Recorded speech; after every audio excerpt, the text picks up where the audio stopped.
Hello and welcome to the recap of the penultimate episode of Canberra Survivor 2, The Ultimate Sacrifice.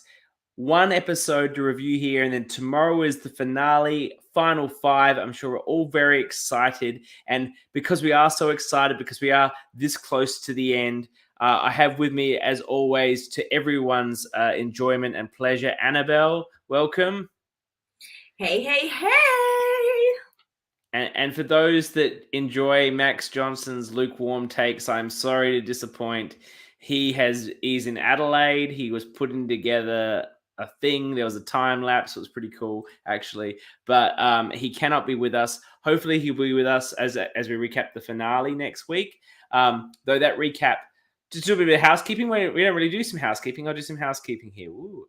Normally on these podcast shows, they don't do a recap of the finale. It never happens. I wonder why that is. Maybe it's boring. I don't know. We'll consider that. But I don't know who goes out. We're going to maybe do some predictions, but I don't know the order this final five is going to go and who's going to win.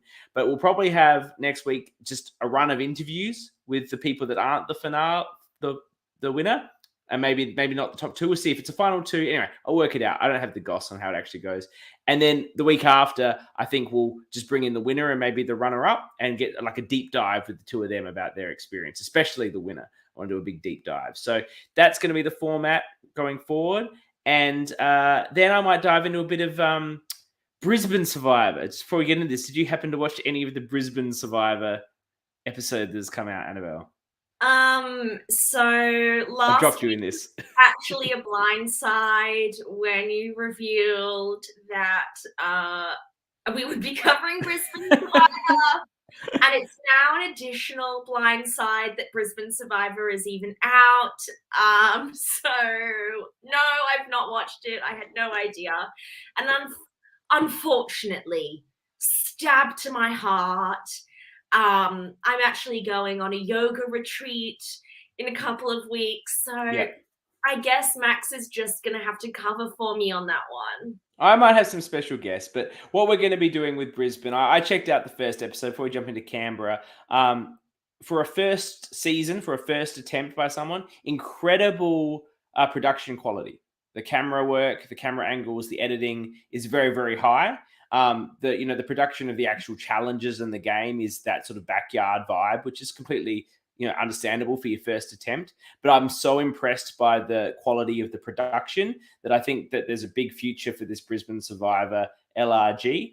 So in a couple of weeks, I'm going to do a bit of a recap on the first 4 or 5 episodes as opposed to covering it every week. They have their own podcast as well, which had Malcolm and the ORCA. So the ORCA pod, the ORCA is on a pod that isn't the ORCA pod.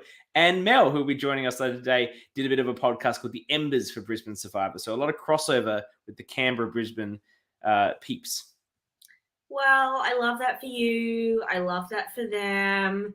Don't love it for you. No, I especially love it for me because it sounds like everyone's got it covered. And it's covered. There's no need for me to watch that as well. I don't know who's going to watch without you, though, because I need someone to, give me some shit sometimes. I think everyone enjoys that in the audience. I'm otherwise hard to take down. I need a fierce person to take me down, and only you can do it the way you can. I don't know. We've got Max and his lukewarm insults. So they'll be there. We love you, Max. Okay, so in the episode, I was planning on kicking it off with an interview with Jo, who got immediately booted. She's unavailable. She's holidaying with her family, and obviously just bitter at all the fucks that voted her out. She was actually very bitter. She was very upset to have been voted out. Well, I wanted to ask her about that, and we're super excited to have you, Mel. And so you cannot, yes, I'm one and done, honey. This has been a lot of fun. Don't get me wrong. I am not going to retroactively go back and watch the others. And honestly, it's still a toss-up as to whether I'm going to watch my own season. Jo boot. I wanted to talk to her actually, because I thought this is something I've been mulling over for the last 5 or so months around the ethical considerations of casting people who've never watched the show, let alone ever had any interaction with the frankly unhinged Survivor fan community, and Not just the Survivor fan community, the Survivor fan community that plays LRGs. yeah, like next level psychopaths. Correct. And I like, at least when you're cast on the actual show, you know, you have several hours worth of conversations with a psychologist, you talk to a lot of people and producers, and you're kind of, even though you can't really get a full picture of what it is you're about to go into, you're at least pre-warned. Just so you're aware, hun, it's going to be a fucking nightmare experience. It's going to be quite damaging. I mean, thank goodness she didn't make it to the final tribal council, where even if she did secure the win, she probably would have been torn a new hole in the meantime, as per these LRGs tend to go. We've seen it being happen. The super fans who are super salty that they did not make the end, just tear a new one to the poor hapless person who just filled in the numbers. And look, and I get that, because the super fan still wants to have an impact on the tribal. They want to have that, you know, moment where they're super salty as the juror, like real old school Survivor. You don't see it as much these days, of course, with the format. But like, they want to have that, you know, that moment. And doesn't matter whether you channel 10 and you edit out all the horrible things that were clearly said to Matt and Jerry. You experienced it nonetheless, right? You definitely experienced that thing, and we've experienced that. We've seen it, and it can be quite troubling for people who don't expect to come on one of these things and get viciously attacked, because they don't understand that the people they're there with, who are the super fans, are actually more of a character than their actual selves. Yes, and this is perhaps getting a little bit meta and behind the scenesy with it, but you know, it's already hard enough to find women to participate in LRGs. But I have been thinking a lot about whether or not, when we're producing these, and this isn't a slight on Survivor Canberra at all. You know, they've done a fantastic job. But I really feel like maybe we should be giving contestants, when they go in, more of a briefing on, maybe, look, this is, even if you are prepared for this, understand you're probably going to come away from this a little bit rattled. And then going into that final tribal, briefing the final two or final three, look, this is going to be a bit of an intense experience, and also briefing the jury and saying, look, obviously, honey, have your main character moment, but let's just remember, everybody here is fans. We've been here for 2 days. This isn't for $1 million. And let's treat everybody like human beings, because I do think that perhaps, you know, Joe was really shaken by being lied to. Don't get me wrong, I threw a major tantrum when I obviously was a losing finalist. Lol, jokes, no spoilers. But that's why you're so bitter right now. Everyone attacked you. A little bit of a tantrum, and I knew exactly what to expect. So I think if you had no idea what to expect, you'd never seen an episode, you'd never hanged out with a complete nerdazoid that is us playing this kind of thing, it would be a little bit rattling.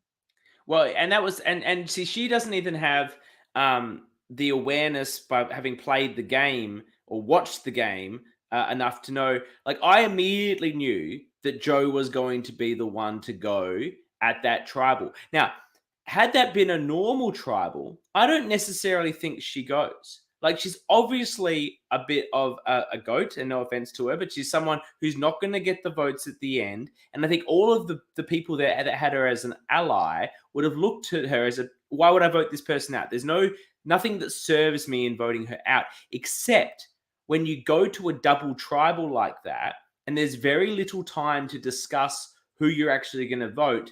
Everyone goes into self-preservation mode and votes. There's got to be enough numbers on someone else that wasn't me. And who are people most likely to vote for? People that were being talked about for the prior vote, which was only, other than Mel who went, Joe and Nick. Nick was still immune, And so it came to Jo, who Nick had been trying to spread this story that she's got a great story and she's going to win because she hasn't watched Survivor. And no one's buying that, but it's a name that was out there. And that's what you write down in that scenario. If they go back to tribal and have proper time, I don't think Joe's the next one that goes. I think Mel goes immediately. And then even then, I don't think that it's necessarily Joe next. I think Joe is then used by someone like Amar or a Sophie to further their own game. I don't know about that. I mean, yeah, I agree. I think Mel, it's a real testament to the game. Mel played a phenomenal game. And And really, I always knew she would. I always knew she would. I didn't say she'd be the first pick at all. Hopefully.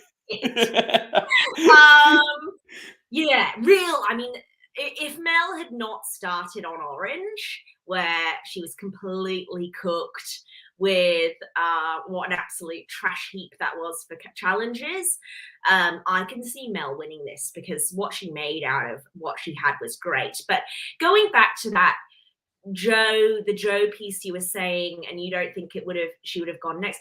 I would be interested next week when you've taken it upon yourself to single-handedly cover the finale. I would be interested to know from Mar and interested to know from Michael and Nick if it was all bullshit or if they genuinely did view her as a threat. Because why were they saying it in the exit voting confessionals? Why were they saying it in their own confessionals? I mean, to you and I, it seems a bit all right.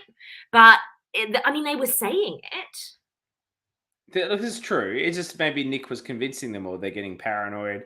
I'm not sure. Orange hates purple, and maybe Orange would just vote for her, because she was not the one bullshitting to them like everyone else. But that's not the sort of players that anyone from Orange that's sitting on the jury are. Like, that is not Wolf, and that is not John, and that is not Mel now. They are.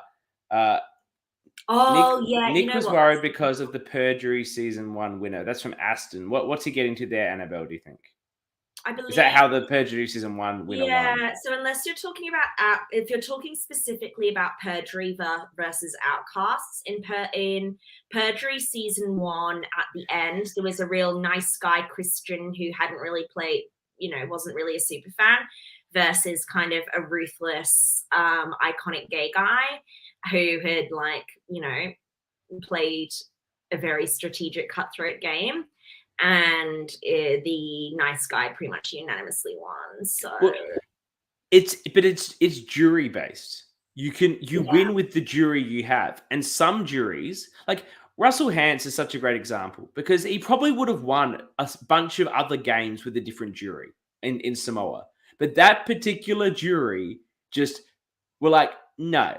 We don't want to vote for you. Give us a reason not to vote for you, even though you played such a good game. And then David, whatever his name, gets up and stumps about, why isn't Coattail writing a legitimate strategy? That's what Natalie had in her bag. Let's just fucking vote for her. It depends on the jury, right? And I also think it depends on the personality. I mean, Russell Hantz has a fundamentally unlikable, reprehensible personality. And I think you can be someone who is very strategic, cutthroat, and incredibly charismatic and lovable. And if you're going to play the quiet game, though, you need a very good final tribal council. You can't have you need to knock it out of the park at FTC if you were playing that quiet game the whole time. That can overcome the strategic, ruthless person that people weren't that into.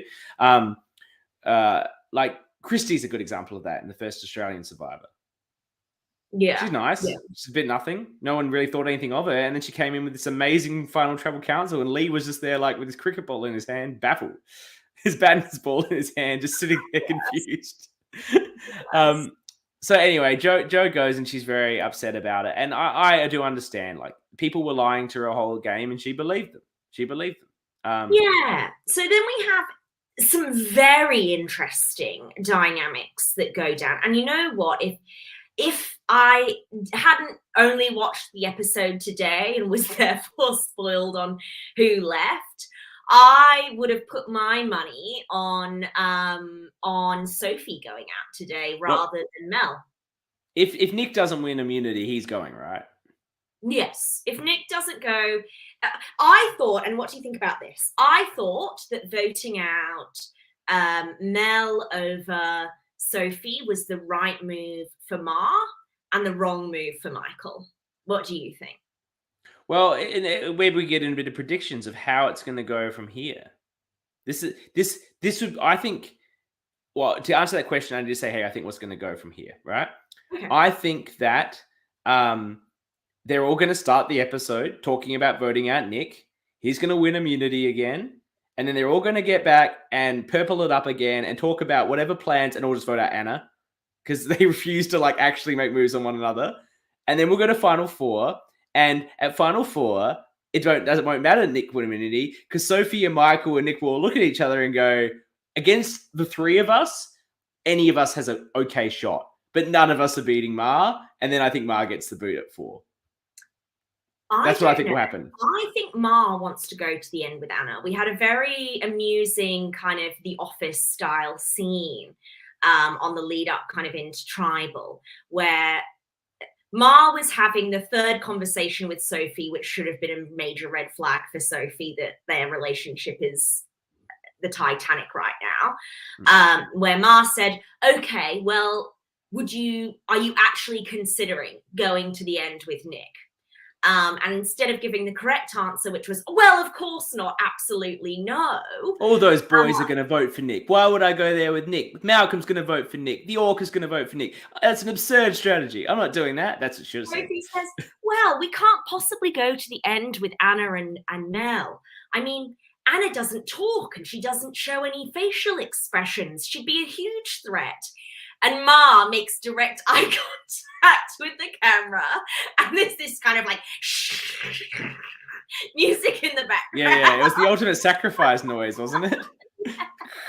It was the ultimate thing from the ultimate sacrifice. It was amazing. Yeah, it's a poor move. It's a poor move from Sophie because if you want to sell voting out oranges, you should be just selling look at all the oranges on the jury. Like, I don't really buy that because they will hate each other, but that's a better argument for why they should go, right? Then Anna's like, deadpan, no emotion. Why is that a reason not to take her to Tribal?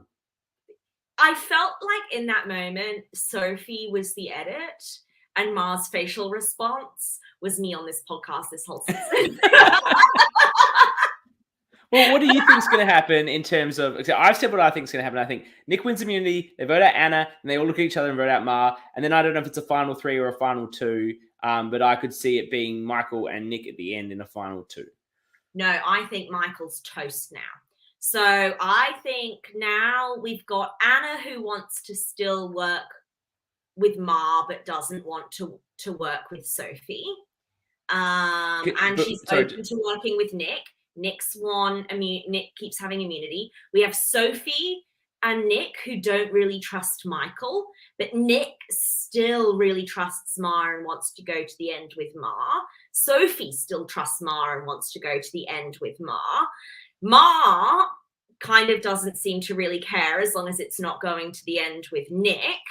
So I can see Ma losing Michael in this finale, because I think this is why I think it was the right decision that Michael should have pushed Ma on this one, on getting rid of Sophie, because Mel was always willing to work with Michael, but Sophie and Nick have never been tight with Michael. They've always just been tight with Ma, and Sophie and Nick are already putting Michael's name out there.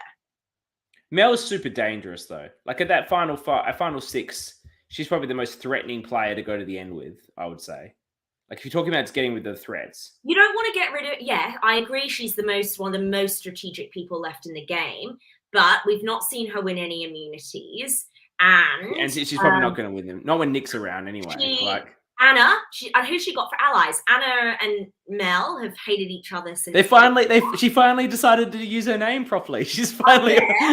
He's like, I love you now, Anna. That was a good moment. Anna earned her name right. Nick and Mel, Sophie and Mel not working together. So really, this was one of the few people in the game that Michael had that other people didn't. And this is why I think Michael. Ma is now in a position where everybody left in the game wants to work with her. Mel doesn't agree. We'll see what she Mel says when she comes on. All right. Well, when we bring her on. Whereas I do think I worry about Michael. I don't know who's left who wants to work with him. Can we just dial back on Anna still wants to work with Ma, given Ma's ridiculously poor excuse for stealing Anna's vote? Like, who does Anna actually want to work with? But she was like, I stole your vote because I can't even fathom what she said because I can't remember it because it was absurd. Because in the end of the day, you steal someone's vote because you don't trust them to vote with. So Anna was supposed to be voting with Ma. The only reason you take her vote is you don't trust that she is going to vote the way she said she would, which means she doesn't trust you, which means this is a problem for you. But Anna has not been playing the sort of game that analyzes those scenarios. No, and in fairness, Anna was going on at Tribal Council about how she doesn't know where she's going to vote, and there's been a lot of names, and has given plenty of reasons as to why Ma couldn't trust her to vote the way she wants. And didn't we have Mal on the podcast last week saying he actually thinks if Anna had her vote, she might have voted with him? So yes, I mean, at this point, Anna feels disenfranchised by basically everybody left because nobody's giving her extra votes and honoring her voice and strategic mastery. But at this point, I feel like, again, she's kind of got limited places to go. She decided she hates Sophie. Sophie's becoming a lot of hate in this episode from the other cast. It's like Sophie's like just had enough of all these bitches and has just decided to like just shut them down. Queen Sophie. She's amazing. I mean, I love Ma, but Ma is allowed to work with men, but other women are not allowed to work with men. That's right. How dare they? How dare they? Love you, Ma. Look, she's playing a game for the ages. Absolutely.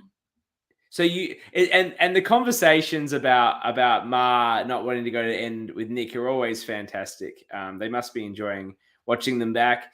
It was loosely spoiled on this program that Ma and the only people watching this are people who either played with them. Schneider doesn't know. Schneider doesn't know. Schneider is the only person who does not know that Ma and Nick are dating.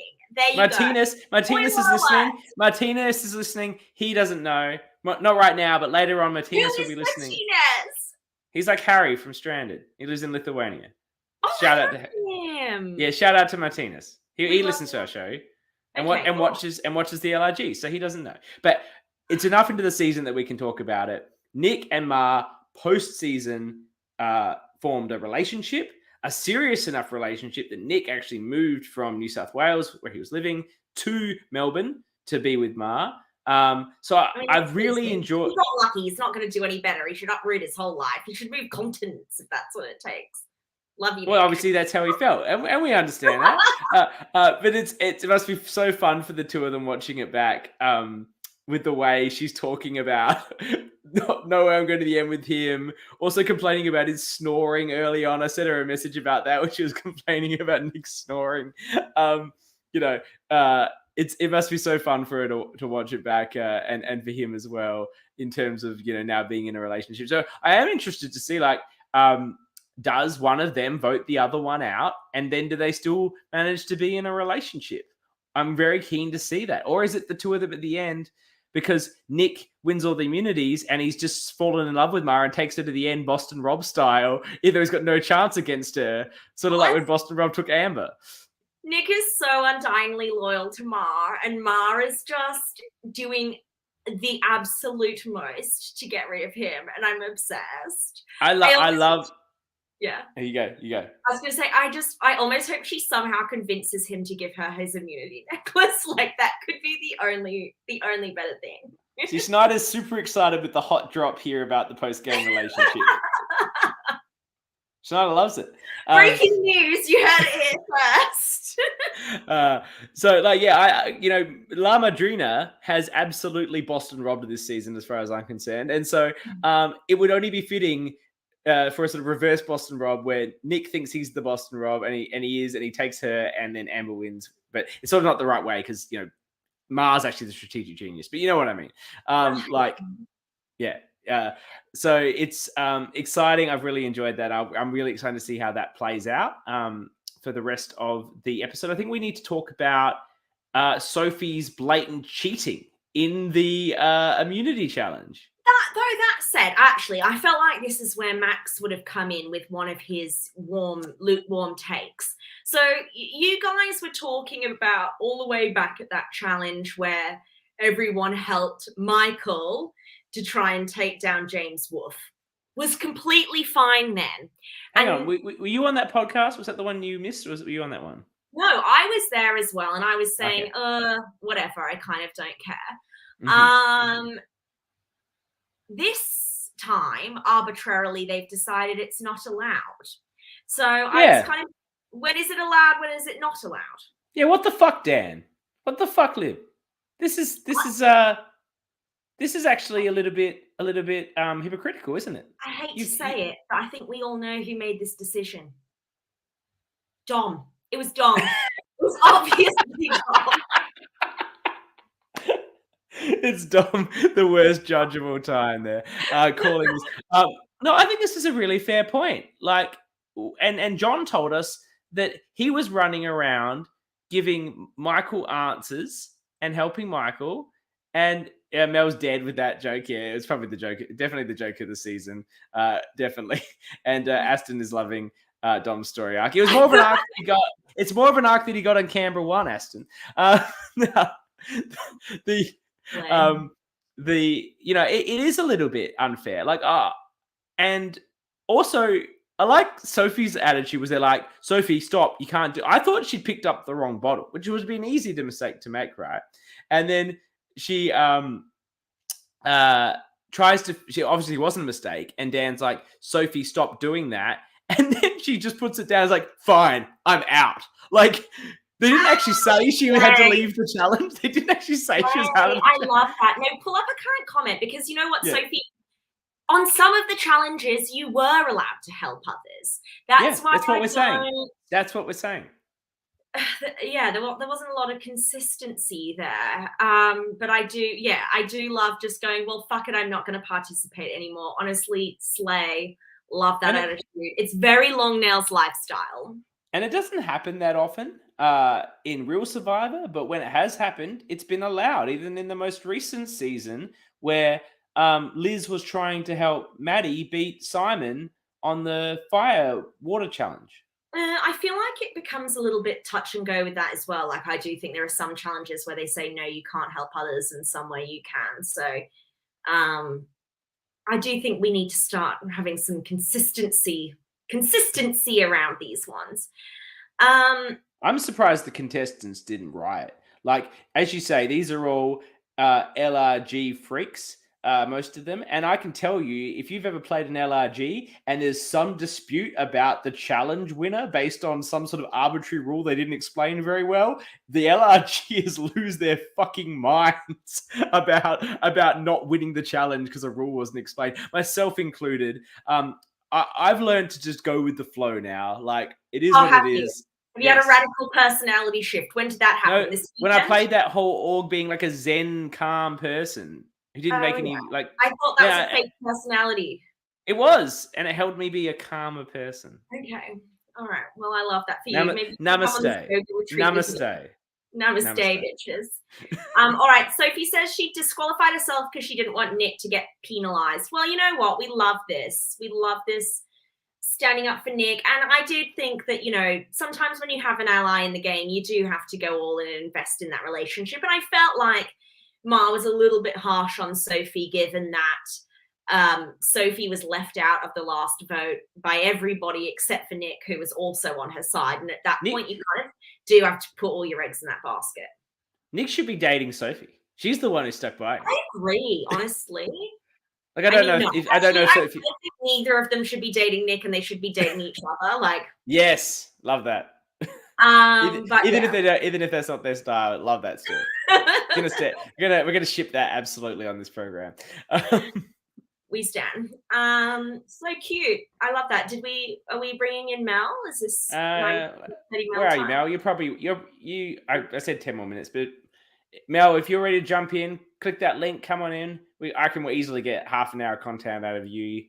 I know. I just want to hear Mel's thoughts and feelings. I just feel like I really stand Mel this season. I'm kind of gutted she's not there anymore. From the very start, I knew she was going to be a four. Look, we all know I picked her before. Mel's going to come in hopefully soon. The fact is, I picked her to be the first boot because of the 6 people that are allocated when we did that original cast assessment, and it was really just because that's what happens in these games to the more old females. Women over the age of 25. Correct. And it's completely unfair and bullshit, but, you know, the world is a misogynistic world and the men rule it, and that's what happens, and it's shit. But that's what the world is, and that's what Survivor is, a microcosm of the world. Just look at what's been happening in American Survivor with all of the women getting voted out. So I just felt, based on that, she was in some trouble. And the Super Idol sort of maybe saved her, but in the end, I think the Super Idol had nothing to do with it. Like, ultimately, they got rid of that, but they didn't keep her because she had the Super Idol. It was too hard to get rid of. They kept her because she was playing such a great game. Yeah, absolutely. Aston, the boys. I mean, look, Aston, not every woman can be as blessed as myself to have such an ally like CK in their LRGs, where obviously the dynamic is just completely different. Hey, there's nothing I respect more and like more in the world in a partner than a very strong woman. Absolutely my favorite thing in the world. For the love of God, Mel, get in this podcast. And she's going to a table. Here comes another very strong woman who I absolutely stand, like the one next to me. Here comes Mel. Welcome, Mel. Hey guys, how are you? Oh my God, what a sledging you a little bit. Sorry. You're just wearing trash. Like I'll give you the update, hot update. You find out in due course, but you're wearing trash. She's wearing a red playing with fire buff. You see, if you can't see that, Annabel, or the audience at home. Choice. Like, I've been saying something really nice about you, Mel, which is not on brand, and you literally come in here with a personal attack. So for those listening and all our fans that listen thereafter, Mel has appeared on the podcast with a red tribe playing with fire buff. And everyone knows from the cast reveals that have come out for Melbourne Survivor playing with fire that Annabel and I were both on the yellow tribe to begin. So it's a real slight from Mel to us. Actually, to start off this interview. It's not so much a slight to you guys. It's I stand Johnny. Yes, John was on that tribe. That is true. Yes. And so that means you don't stand Ma. Very interesting, because Ma was on the yellow tribe with us. So you made a choice. I worked with John Moore, so yes, and you still liked John, unlike the rest of your tribe, when he got voted out. Everyone else you were not into, but John you still liked. Yeah, I did. Are we going to talk about how we stand the ORCA and Ponderosa Kings? So talk to me about your relationship with James. With James, actually, James is like now my season bestie. Like, we went at it the entire game. Like, you know, game respects game. You know what I mean? We were at each other. I was testing him. He was backstabbing me, trying to flush my idol. Like, I knew it was. I knew he was coming for me, and to me, it's better to work with the devil you know than the people you don't. And I also knew he was tight with Amy, so I wanted to be in his ear as well, and making sure that she wasn't, you know, manipulating anything there as well. So yeah, fun games. Johnny, I did say this on the podcast last night. John has the most underrated edit. Like, he had every single person that left we knew said that they're his number one. And, you know, that's the day, at the very start of day 2, I told James that he was my number one, but I never believed that. I said that in my vote confessional for James, that I told you were my number one. I never said he was. It was always John from the very get-go. Although the edit didn't show it, Haley John and I were like tight within 5 minutes of the game. And I knew, like, going into that first sacrifice round, I was really confident that I wasn't going to be voted out. I knew after that, once the votes were read, that the chaos would ensue.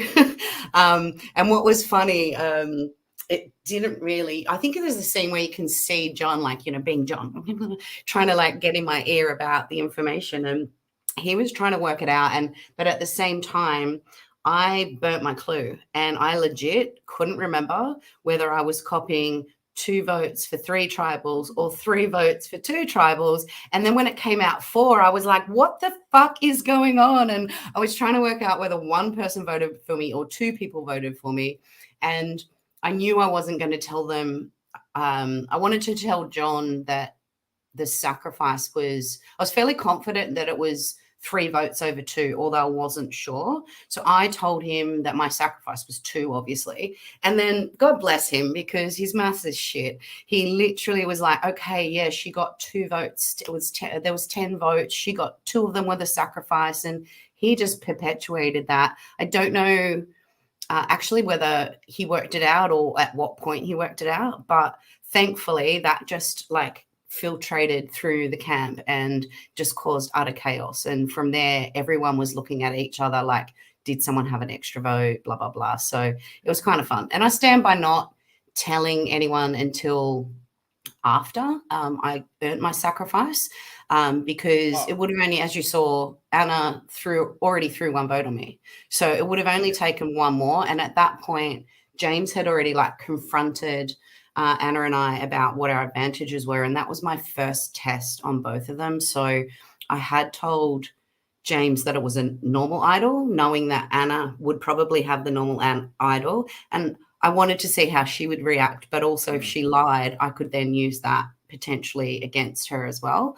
But yeah, so James was trying to flush the idol. And you can actually see, if you go back and look at that tribal, James turns around like, you're a goner. And I'm like, hell no, dude. Like, it's a super idol. You don't know that part. And yeah. Absolutely. Like, I'm going nowhere.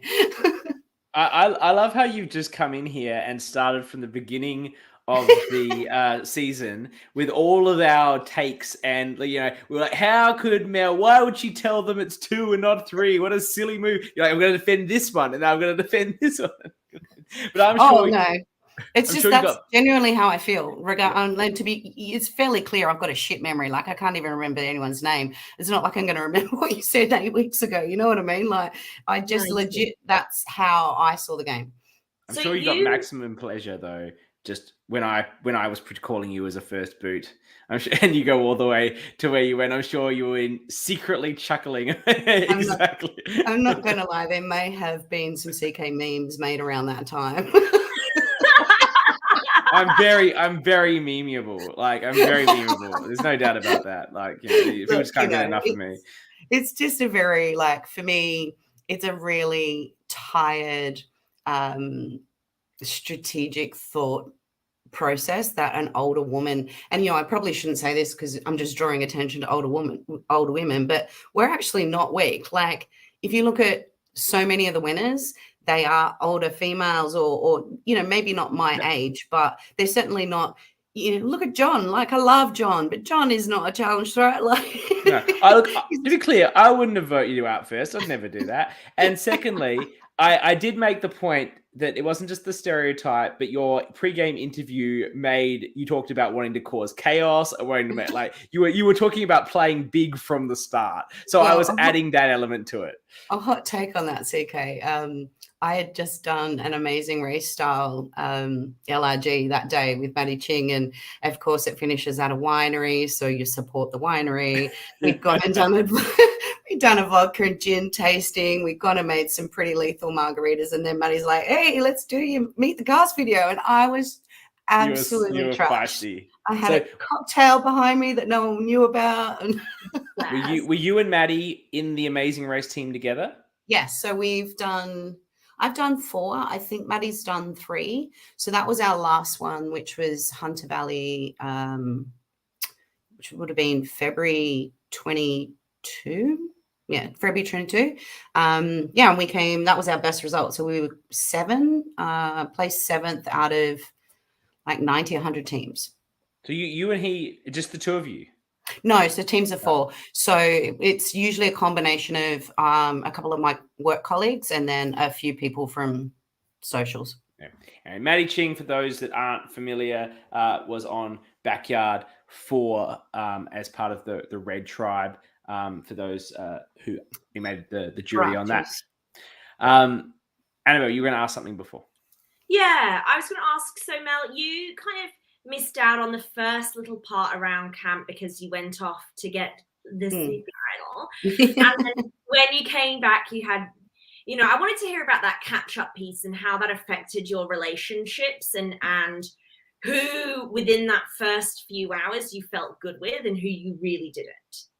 Yeah, so as I said, I immediately gravitated to John and Hayley, and I knew the only person that I knew of 2 people. So in our season, so I knew of James. I'd played like a mini with him before, and I knew roughly of Mal because I'd seen him on online groups. I'd never spoken to him. I'd never met him, but I'd read a lot of his strategic takes and I knew that we would be on very similar wavelengths. And the only other person who I knew who I didn't actually know I knew him until after the game was Michael. And that's because and I think you guys might have queried it, like obviously his socials is MYKL, but it's spelt normally. Yeah. And during one of the votes, James voted for Michael with MYKL. And when I saw that, I was like, where do I know that fucking name from? Like, but I couldn't piece it together. And then after the season, you add each other on your socials. I'm like, oh my God, that's fucking Luigi. Like, yes, fucking Luigi. So they were the only people I knew. But so getting back to question, so Hayley and John, I was like that within 5 minutes. I wanted to work with James, but when I threw Anna's name out like within 2 minutes of coming back to the camp after that challenge. But James was very hesitant on it. So that made me a bit wary. And as the day went on, I was like, okay, they're like that. Joseph was always a little bit, Sam and Joseph were always a little bit on the outs. I think Joseph. Yeah, I think Sam was just off hunting rocks. She even said in her confessional that she was allowing space for conversations, which is the worst thing you do in this game. Simon had already gone looking for rocks, and so those two were actually away the most. Joseph was there, but Hayley and I just weren't on his wavelength. I think James actually wanted to work with him. I don't think John did. And John did not want to work with Simon. So I felt like in a good position, but I knew obviously once those votes were read, people would react differently, which is exactly what happened because Hayley became quite not distant. She was still really like friendly and, I love her to this day, but you could just tell that she'd pulled away. She didn't like that. She didn't know what the information was. I wasn't prepared to tell her at that point. And her and Anna started to get close at that point. So I deliberately got close with James. So we did this little switchy so that we still had, roughly similar alliances. I'm talking so much and had wine, so I have no idea what your question is now. I love that. And then John was just in the middle, yeah? 100%. John was in with every single person. I don't necessarily think if you ask, every single person so far has said John was their number one. I'm fairly sure that if you ask Anna, it will be Hayley. I was going to say, except for Anna, because John was talking over the top of how like the misogynist he is. He's such a misogynist. Have you been really reflecting on your own internalized misogyny and how you weren't really amplifying Anna's voice around camp? She was amplifying Amy's voice. It was so terrible that Amy and I went on the same page. Like, no, I mean, look, she's a lovely girl and I do actually want to catch up with her, but she's from Melbourne. She went overseas like a week after the season. And she's still over there. So she's not back until May. It's one of those, things you look back on and you have a giggle and, she doesn't appear to have taken how I played the game too badly, because we've both been laughing in, you know, the group chats and that sort of thing. And I know she's keen to catch up with me as well, but we've not really dissected the show together, whereas the rest of us probably, you know, too much. What do you think? Let's get your take on our initial discussion we had at the beginning of the show, if you were watching, about the line in LRG's. You know, Jo, I don't think anyone did anything dirty to her, but she seemed very upset, obviously, about being voted out at that point. Felt very betrayed by the other purples. Yeah. Not by you, but by the purples. What do you think about that?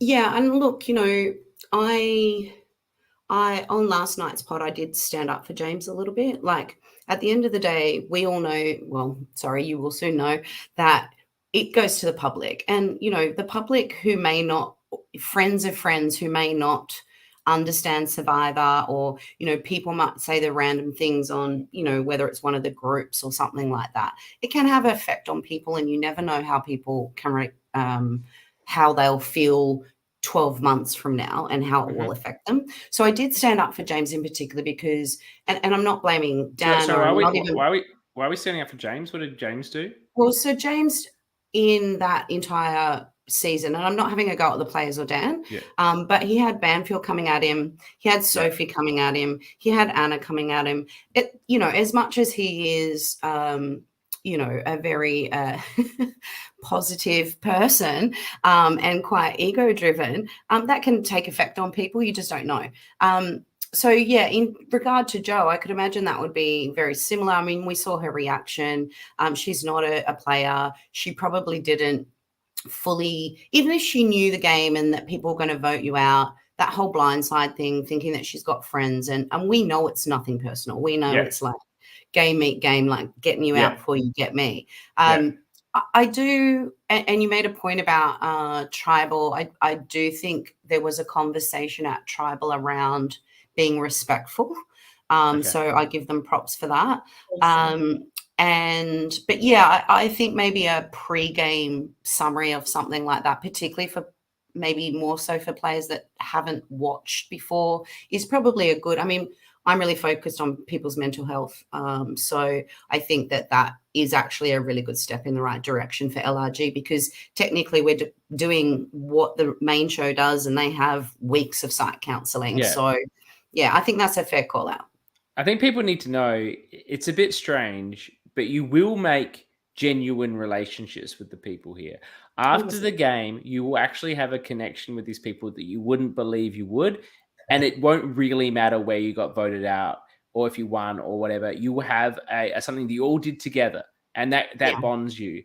So the relationships you make and are making are real, but it doesn't mean that they won't vote you out or betray you, because that is the game. And that can be hard to understand if you're not a big fan of the game.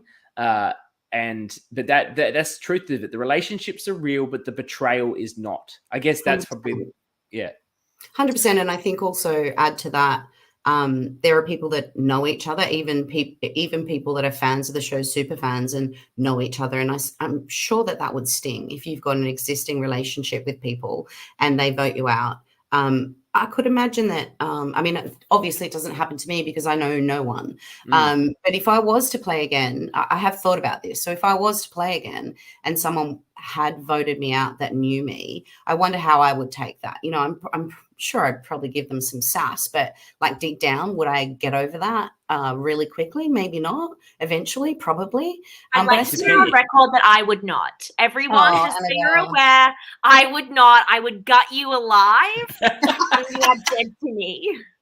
For me, it depends where they voted me out. If they voted me out first, I could not get over that. Like, how could you do that to me? But if I'm emerged and I'm a big threat and you get rid of me, I'm not really going to care. Like that. Yeah, and I think that's on point. I think a lot of it really has to do with the position in the game, the position that person was in the game, and I guess, like, you know, how they do it. Yeah. But yeah, if you cut your friend and makes them the first boot, they won't forgive you for that. Oh yeah, like all right. I'm a redhead. Like, you're gone. All right, let's get to the merge now because your game was so interesting and I do want to talk about it. Okay. So we get to the merge and this is where we have advantage Geddon. Yes. And Johnny. oh my gosh. Oh, John, speaking of advantage Geddon, can I just show you my Hey! Oh Beautiful. my gosh. Oh, he's kind of hot. He's kind of hot. Sorry, are you still sleeping with him next to your pillow like you were at the tent? No, that was just a one night thing. that was so good. I'm so glad to be here with you, and spend the night with you. I did laugh at Annabelle's take about the little guy because when you said that, I was like, oh, that is gold. Like, why didn't I think about that? Like, little guy, my little Johnny. I should call him that now, my little guy. I really did think that's what you were alluding to. Did love that. Sorry, go back to merge. What were you asking me? So we lose John in what is an absolute freak accident. But in the fallout after that, how on earth did you manage to get your claws in the way you did? Because you didn't just outlast that vote. You outlasted several purples after that, despite being very clearly one of the most strategic people in the game. Okay, so some tea on that round. So going into the merge, the two people who I thought I'd probably work best with, Johnny, stand you too, babe. I really thought I would probably work best with Malcolm and Mal, and I can probably say at the very start, I thought I had an idea of where the pairings were because it wasn't 100% clear. And, we had so little information about those guys. I could see that Ma and Michael were like that. I could see Nick and Sophie were like that. I also looked at Sophie and Joe like that, and I looked at Nick and Mal like that. So I thought Mal was quite connected, but Ma was also with Sophie, and Ma was also with Nick. So I knew that there was some crossover, but I really thought it was Michael, Sophie, and Ma, and I thought it was Mal, Sophie, and Nick. And so I was trying to get to know those two in particular, and I'm not just isolating Michael. I think Michael was my ultimate goal, but it was Ma and Michael that I was talking to. And then Sophie gave me nothing. Like, she was very always loyal, strong, not really willing to talk to you. I don't think she ever once gave me a name. So I knew that wasn't necessarily an option, but trying to talk to Mal, and I think we just kept having confessionals overlapping.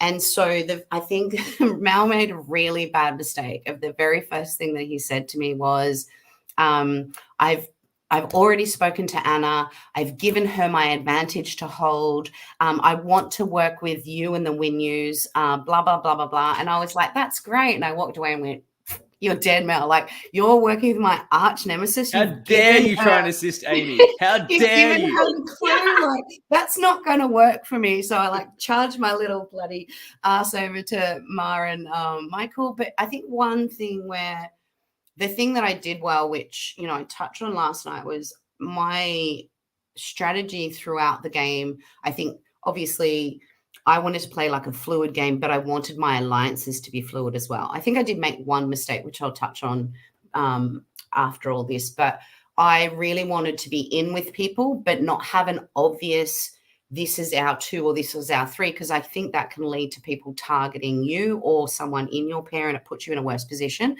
So I just wanted to be able to work the middle and make everyone love me and, want to marry me, blah, blah, blah, and never vote me out. But I had Mal do that. And so they were telling me that they're going for Michael.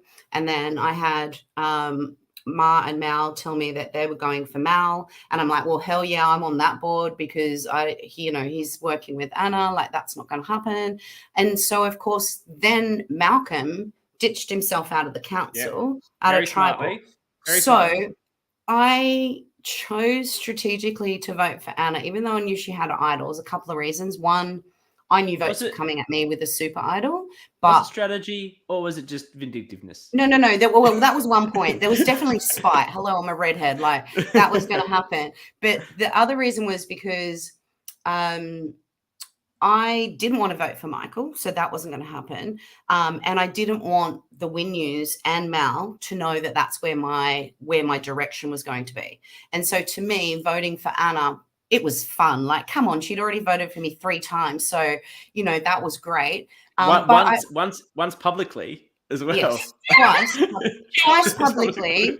But I did know about the first public vote. It wasn't shown in the edit, but I did know that was coming. Yeah, I think someone mentioned that on the news. Haley or someone mentioned that. Yeah, so I think with that vote, that's probably what I did well. But more importantly, I wanted to put the vote on Anna, not just for those 2 reasons, but I was hoping to protect John because I didn't know how many votes I would get. I didn't know how many votes John would get. And we had a plan A, we had a plan B, but when that advantage again happened, we were sitting on opposite sides. So we couldn't talk freely. We couldn't work out what that plan C was.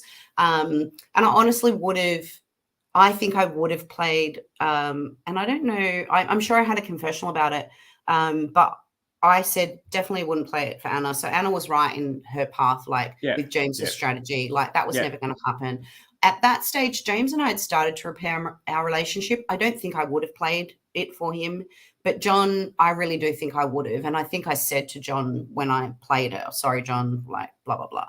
But you're saying that on the assumption that he has the most votes and you don't have the second most votes. I presume you're not going to sacrifice yourself for him. Yeah. But, and I mean, but if it saved you both, you would have done it.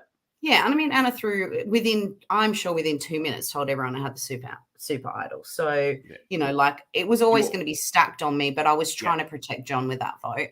And then in the second vote where Malcolm was again the target, that was also when that whole female alliance thing was going around. I never believed that. Come on. You into that? Did you buy that? I played that I believed it. I didn't believe that Ma was on board. I knew Anna. I'm pretty sure Anna 100% thought that was happening. Yeah. But she was still working with Mal. So for me, I wanted them to think I was, but I was always going to vote Mal. And I don't think Mal fully realized. I mean, we had Nick dobbing him in and being all Nick about it. But at the same time, I think Malcolm said that just before we walked to Tribal, he caught all the girls talking. I still don't know. And I'd be really curious when you do interview Anna, what her vote would have been. So Ma did steal her vote for the same reasons that all of us we knew started to gravitate around her. She was so indecisive. We know how quickly these games move.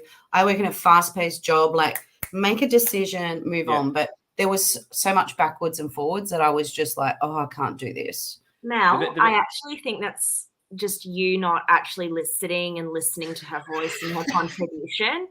And maybe if I don't want to speak over you. You work in a fast-paced, misogynistic environment, and it's just inbuilt these misogynistic traits into your behavior in the fast-paced Survivor game. And this is the problem with the world. We're teaching women to be like men, and we should be teaching men to be like women.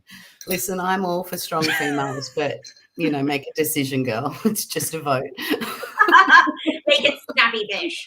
The best thing about the all-women alliance for someone like Ma, though, is I don't think she was never putting any of these people like yourself or Anna in front of Michael, but she was happy to get rid of Malcolm and probably Nick. So the only guy she actually had to save in the all women's alliance was Michael. So it's fine to be in an all women's alliance for a long time in that scenario. It works well. But that's what it was actually called. It was called the Women's Alliance and Michael. Yeah. What a coincidence. Which is exactly what was in the game, because if it wasn't for Nick winning immunity after immunity, he would have gone, I think, well before this. That's my read of the game. Yeah.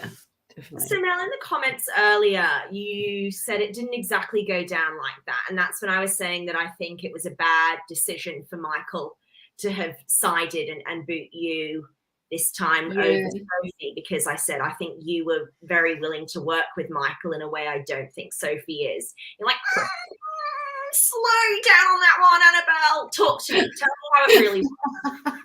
I definitely agree. And I think that's where Mars played such a brilliant game, because you know, she is tight with Michael, and you know, Michael hasn't got a lot of credit, but like they've really done most of the strategy together. And I have always seen that as an equal pairing. And Sophie and Nick were exceptionally tight. Like Sophie, you could see Sophie was trying to fill up the bottle, and you know, she would never go against. In my opinion, we were never getting Sophie to break up from them. But for Michael, and I kind of had like a timeline in my head of what I needed to do. And I definitely wanted to approach Michael because my pitch to Michael was always going to be those two aren't breaking up, and that Ma is closer to Sophie and you're not. And Ma is closer to Nick and you're not. So the only person who benefits from Sophie leaving is you. And that was always going to be my pitch, but I kind of had it. Annabel was saying. Yeah. So I kind of had it timed in my head, but it didn't work because of that bloody double. So I hadn't anticipated that. And then I just didn't have the time. I think my memory's shit, as you know. So I really can't remember how I was pitching. I know I focused on jury votes because I thought that was a legitimate strategy. But yeah. What do you think about my view that if it hadn't have been a quick double, Joe might not have gone right at that next point? If Nick didn't have immunity, 100%. Okay, but let's assume Nick has immunity though. Could it have been you instead of Joe? I think Joe's name had been out for, and I think it's probably not shown in the edit, but you could see how keen Ma was, like itching to get Mel for so long. And I think they hadn't played yet. And we'd just been playing like for the last, you know, however many days. And I feel like some of them were really itching, like they got their taste of it and they wanted to, you know, go again. So I think maybe maybe things could have just basically stayed the same. Okay. I think I might be wrong. That might be an answer for other people, but that was the next name that, I mean, I just got so used to my name being constantly out there, whatever. And actually, I will say this now while we're talking about it. So I now have the record, and you guys might be able to tell me from your season if someone beats me. But so I now have the record. I got 18 votes, which is the most votes received against any player for any Australian LRG. If you take out the 6 sacrifice votes, the only person that beats me is Kath from Backyard season 3, but she had a redemption. So she got 16 votes. 8 of those were from after redemption. So if you take those 8 out, she's at 8. And then the only person outside of that is Mitchell from Backyard season 2, and he got 13 votes. So I guess technically Mitchell is the winner, but like I'm just going to claim it and say my 18 votes. Like took them 18 votes and the second last episode to get me out. This is my first and last LRG. As far as I'm concerned, you're the queen and the only one in this running. And look, if I just think about Melbourne, I can't think about where every vote went on every tribal, but I don't think anyone would have. I don't think it went that way. I don't think you'd have that. Yeah. Cool. Cool record. It's a very cool record. Hey, can I just remember, you were saying that on the other, I don't watch the other show, as is well known. I don't engage in that. I don't want to distract from my wonderful takes. You said that you had to stand up for James on that show. But as far as this show is concerned, but as far as this show is concerned, we love James. Why do we need to be standing up for James? He's amazing. Like, has James been copying some negativity that we're not aware of? I just think that maybe not directly, but I also think like, you know, we are close now. So, you know, I just wanted to throw some support his way. And, you know, as I said, like people get down about stuff. It may not be that, but like I feel like in this day and age, people are always, I'm really conscious of people's mental health. I know that can affect some people. And whether he needed to hear it or not, I just wanted him to not. Okay, wonderful. That's lovely.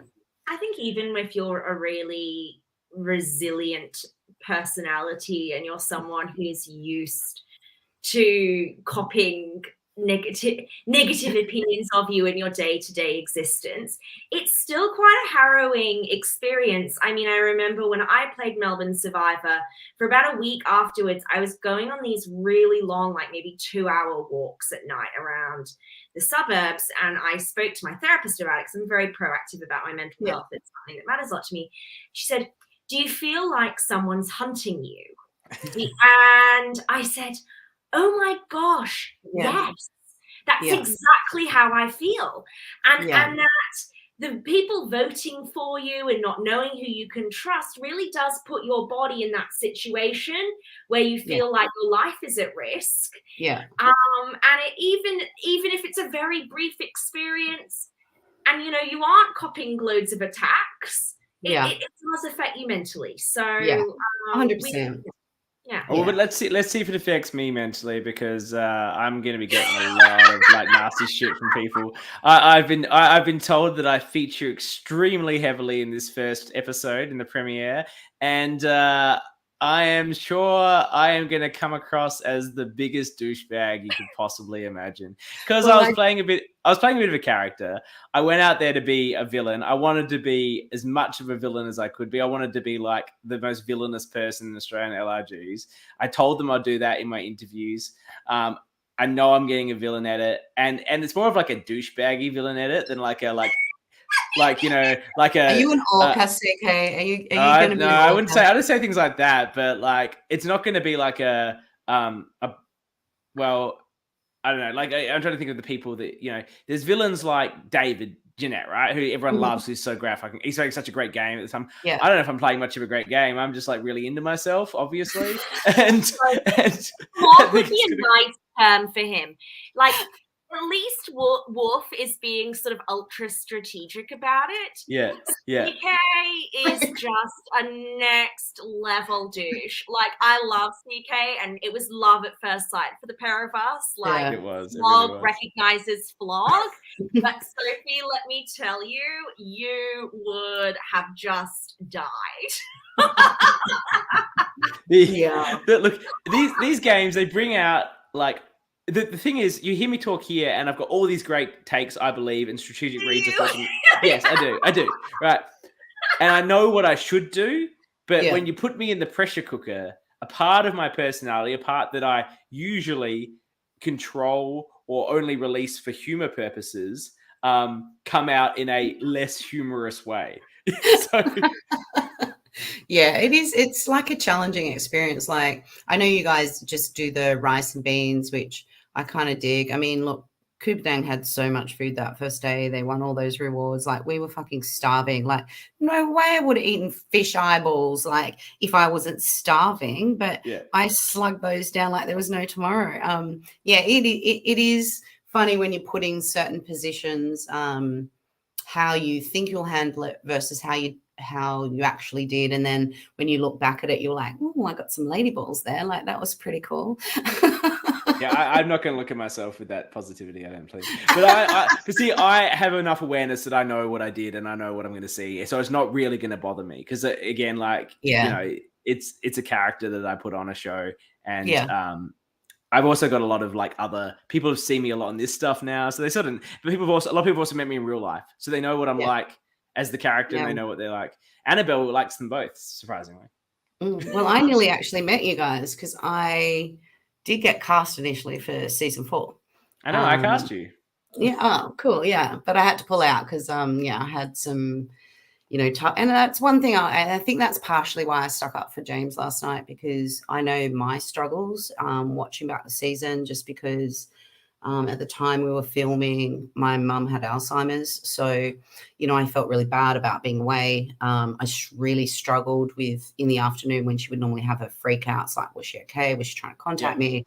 And then, so I did find it really hard to concentrate in the afternoon because of that. And then obviously just before you guys played, my mum passed away. So it just wasn't in that headspace to be able to play. And since then I've lost like even more family. So watching back the season has just been so triggering at times. But, you lose that family, but so grateful for the community that I've now got. I will say last night I was out for work drinks and I was pretty much like I was in my Meet the Cast. So they got all the tea spilled last night in a drunken ramble, but I feel like I should have saved that for you guys. A drunken ramble on the other show. Yeah, it is more on brand for this show, but they need some spice. They need some spice. Yeah, I don't watch exactly. them at all, but they need some Honestly, Mel, spice. throw them a bone, and I can Yeah. see how you did so well because we've only been talking for 40 minutes. I'm already deeply in love with you. You've let us ramble on and indulge in talking about ourselves. You've pulled on our heartstrings. I'm already ready to come out there and marry you. So, Well, hopefully you're both at the viewing because I'm thinking of coming down next. yes! Oh my God, I will be there and we can hold hands and make out. It'll be amazing. I will not be, unfortunately. That interstate trip at that point is not possible, but I will be at the finale when that happens, I think in June or something. Okay, cool. I think they're hoping to do a live reunion, which I think would be very cool. Sweet. Cool. Awesome. Because we all miss the live reunion, don't we? From The Real Survivor? We all miss that. Yeah. The pizza thing sucks. I think we should have some fist fights. I'm sure we can stir up some drama. Make it go full Bravo. All right. Do we have anything else to say or can I go to bed? No, I think we're good. Thank you so much Funny. for coming, Mel. Thank you for being Thanks, so guys. amazing on this season. Oh, this is someone I've never heard of. Who is Jackie Yates Buttress? I don't know who that is. Do you think James got a bad edit or was he misunderstood? I liked his edit. I thought he was fun. He was a superstar. And I think I understand Sass. Like I know, Sophie with the what did she say? You're a flog. And fucking there was moron, I something think. else. Yeah, there's Fucking a few moron. other things. And I know like Sophie meant no disrespect, like that's fine. But as I said, like I'm conscious of people's mental health and just wanted to throw some support. Yeah. Plus that's right. And I do need to throw out a call. Snyder's been calling it all episode to Kurt Carlson, who, according to Snyder, created the term LRG or live reality game. I know he's one of the founders of this podcast. So it's probably true. Well done, Kurt Carlson. Amazing. Created the term. It is tradition on this podcast to wrap it up with tits out for Snyder. So thanks again.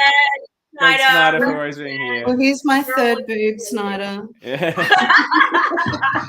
Thanks, Mel. And we will see you all next week for the finale, some interviews. We'll see who the winner is. It'll be very exciting. Can't wait to catch with you all then. Thank you. Cool. Bye, guys. Thanks.